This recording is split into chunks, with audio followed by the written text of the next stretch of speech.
Blessed day everyone! So muna siya sinugdanan sa among journey sa project Loft Bedroom. So muna siya scene niya, muna siya itsura sa pinakauna. Fast forward na ni siya sa second floor ni siya. Ni sa kung ba na ni pagpa-breast extension para diri mamamuyo for now. After marriage, gamaan ni is akong father-in-law rapod. So talented kayo and grabe ang abilities ng father-in-law kay tanan no siya gas kan gato sa tapan na tanan ga build sa mga materials nga gigamit, and of course sa mga idea po na mga research ang unsay mga kinahanglan na sa buhaton para sa among DIY nga loft bed room. Dili jud lalim, and thank you Lord sa pag-provide sa tanan, supervision, favor nga yung provide sa makita nato nga sa ginana ra siya pero dako na siya gasto.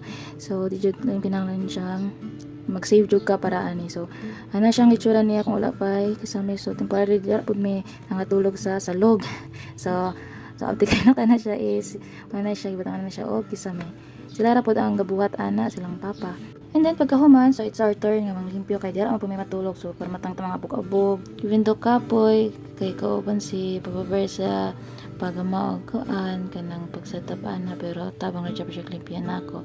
So mo to bless kay ko sa kong banan no kay buutan, and kanang sarap mo tabang ni papa o paghimuan ni sa among DIY loft bed. So thank you Lord, and mura to siya sa pagkakaroon. So next update na pod, bye.